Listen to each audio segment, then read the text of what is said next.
안녕하세요. 엉마이TV 구독자 여러분 반갑습니다. 오랜만에 이렇게 인사를 드리게 됐는데요. 앞으로는 매주 화요일과 금요일 영상을 업데이트 하도록 하겠습니다. 화요일에는 보험과 관련된 이야기들, 상품에 관한 이야기를 다뤄볼 거고요. 금요일에는 보험범죄, 보험 사건 사고에 관해서 함께 이야기를 공유해 보도록 하겠습니다. 코로나 바이러스가 전 세계적으로 심각한 수준에 이르렀는데요. 하루빨리 이런 사태가 진정이 되었으면 좋겠습니다. 구독과 좋아요, 알림 설정 꼭 잊지 마세요.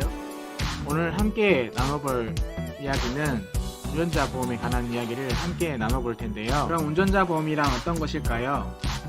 운전 중 사고 시 본인에게 발생한 사고에 대한 보장과 더불어 벌금, 변호사 선임 비용, 교통사고 처리 지원금 등 형사상 발생한 비용을 보상하는 보험 상품을 말합니다. 운전자 보험은 사고 시 발생할 수 있는 사망, 장애, 수술, 골절, 입원 등의 자기 신체에 발생한 비용과 사고로 인해 발생한 형사, 행정상의 법적 비용을 보장하는 것과 기타 운전과 관련된 보장이 있습니다. 본인에게 발생한 사고에 대한 보장으로는 자동차 사고, 부상치료지원금, 상해 입원, 골절 진단, 디스크 질환 등의 보장이 있습니다. 운전을 하다 보면 아무리 조심한다고 해도 상대방이나 보행자의 실수로 예상치 못한 사고가 발생될 수 있는데요. 특히 우리나라는 OECD 가입국 중 교통사고 사망률이 높은 편인데 자동차를 보유하는 국민들이 늘어나고 있어서 사고 발생 시 다가올 이 위험에 대한 예방이나 대비가 필요한 상황입니다. 자동차를 구입하면 필수로 가입해야 하는 자동차 보험의 경우 금전적 손해 또는 피해자에 대한 보장이 중점이라 운전자를 위한 보장이 취약합니다. 거기다 12대 중과실 사고에만 적용되었던 형사처벌이 교통사고특례법 일부 조항에 대해 이혼 판결이 나면서 피해자가 중상해를 입었을 경우 형사처벌 대상이 될 수도 있게 되었습니다. 때문에 교통사고 시 발생되는 형사적 행정적인 책임을 보장해주고 있는 운전자 보험 상품을 준비해야 한다는 인식이 확대되고 있습니다. 일반적으로 경미한 교통사고라면 형사처벌 없이 자동차 보험만으로도 보험 처리가 가능합니다. 민사적 책임이 해당하는 타인의 부상, 뇌물파손 등은 자동차 보상에서 보상되기 때문입니다. 하지만 교통사고 피해자가 중상해를 입었거나 사망했을 때 또 12대 중과실 사고가 발생했을 때는 형사처벌 대상이 될 수 있습니다.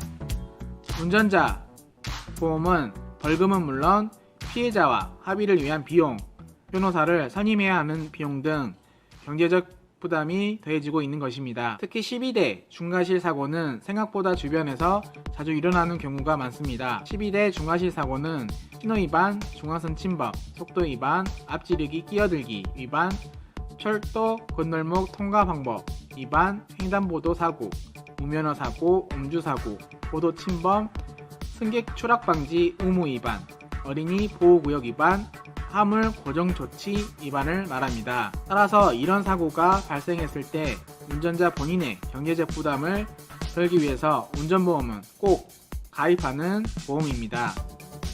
형사처벌 대상이 됐을 때 얘는 운전자 벌금, 피해자와 합의를 위한 합의금, 변호사를 선임해야 하는 비용 등의 경제적 부담을 덜어주기 때문입니다.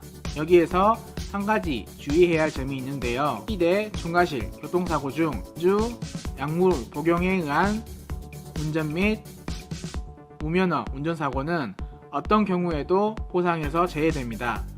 또한 사고 후의 도주, 즉 뺑소니 사고는 12대 중과실 사고에 포함되지 않으나 역시 보험에서 보상받지 못한다는 점은 꼭 알아두시기 바랍니다. 운전자 보험과 자동차 보험은 어떤 차이점이 있을까요? 먼저 자동차 보험은 사고 및 보상 기록에 따라 할인 또는 할증이 발생하지만 운전자 보험은 할인, 할증의 영향을 받지 않습니다. 자동차 보험은 만기 환급금이 없는 반면 운전자 보험은 적립보험료 납입 시 이 환급금을 받을 수 있습니다. 1년마다 가입해야 하는 자동차 보험과 달리 운전자 보험은 5년, 10년, 15년 등 보험 기간을 설정할 수가 있습니다. 자동차 보험은 1년에 한 번 납입하는 것이 기본이나 운전자 보험은 보통 매월 보험료를 납입해야 합니다. 참고로 자동차 보험에 가입할 때 법률 비용 지원 특약을 별도로 추가해 형사합의금, 방어비용, 벌금 등을 보장받는 방법도 있습니다. 하지만 이 경우에는 자동차 보험 가입 시 설정한 운전가능자, 연령과 범위 제한이 있습니다. 그 해당 차량을 운전하다가 일어난 사고에 대해서만 보장하기 때문에 보장 범위가 짧다고 볼 수가 있습니다. 운전자 보험은 내가 소유한 자동차뿐만 아니라 다른 자동차를 운전할 때 발생한 사고에 대해서도 사적, 행정적 책임으로 인한 운전자의 본인의 경제적 피해, 벌금, 형사합의금, 변호사 선임비용 등을 보상받을 수 있습니다. 또한 교통사고로 인해 운전자 본인이 다쳤을 때 치료비와 가족생활 지원금 등도 준비할 수가 있는 것이죠. 대중교통을 이용하다가 발생한 상해 보장도 가능합니다. 벌금은 보험기간 중 자동차를 운전하던 중 발생한 급격하고도 우연한 자동차 사고로 타인에게 상해를 입힌 경우 피해자 각각에 대하여 피보험자가 형사합의금으로 실제 지급한 금액을 지급해주는 금액을 말합니다.